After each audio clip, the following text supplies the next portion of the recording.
Professor Maskin, thank you so much for the honor and the privilege of having you here at the Institute for Cultural Diplomacy today. We really very much benefited from your excellent lecture on why has globalization increased inequality in developing countries. We just wanted to ask you a few follow-up questions now, in particular as it relates to the field of cultural diplomacy. My first question for you, what role does cultural diplomacy have in overcoming development challenges that arise in multilateral trade negotiations? Well, we know that different countries, because of their different cultures, do business differently, and for them to trade profitably with one another, they have to have some idea of what business is like in the other culture, in the other country. That's where I think cultural exchanges, cultural diplomacy, as you put it, can play an important educational role. By learning about another country's culture, you learn how to conduct business with that country. Okay, excellent. And then the follow-up on that question, in your opinion, what role does cultural diplomacy have when it comes to international trade organizations, such as the World Bank, WTO, OECD, and others? Should they include cultural diplomacy projects in their agenda? And if so, why? Well, absolutely. The World Bank, for example, is involved in providing capital, but also technical assistance in all sorts of projects in developing countries. But again, for those projects to be successful, the bank has to understand what is the thought process in the minds of the people who are actually undertaking those projects. Their thought processes might not be the same as those of the advisors. Somehow that gap has to be bridged, and I think cultural diplomacy is a way of doing that. As you and I were discussing before, really this two-way street where it's just as much about listening as it is speaking when it comes to the cultural diplomacy, as opposed to cultural diplomacy models of the past, which were more unidirectional.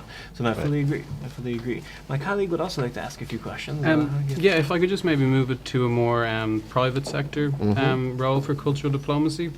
With this, with the economic growth returning to America 2 years now, and the corporations posting record profits.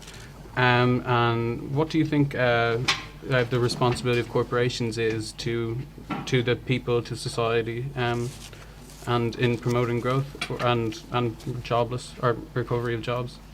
Well, corporations are there for the benefit of society. What they produce, their raison d'etre is to improve the world that they are producing for, and so in particular, they have a responsibility at a time of economic recovery to do what they can to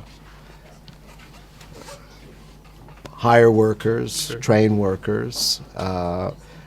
They're not the only ones with this responsibility, but they certainly share in the responsibility. Of course, yeah. And maybe if I could ask you to do the impossible and make some predictions about 2012, will this be the year that everyone stops worrying about the euro crisis?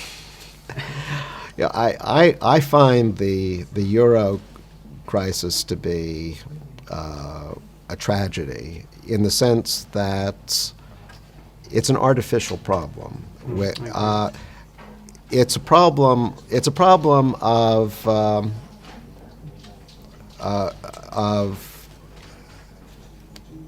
poor organizational setup.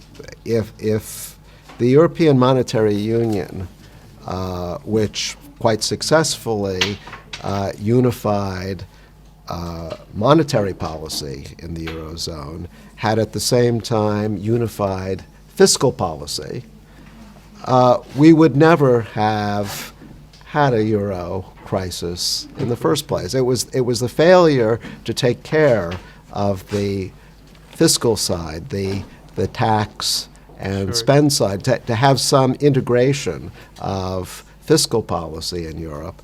That was the root cause. I see that failure as tragic because it was so easily, it could so easily have been prevented. And given your work, what is your suggestion for companies looking to develop a CSR program in both developing and the developed world, corporate social responsibility program?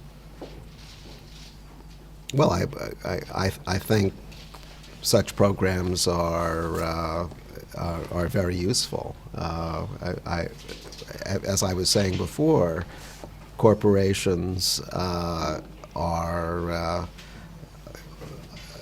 there to serve society, and they have to understand that they are responsible to society. So,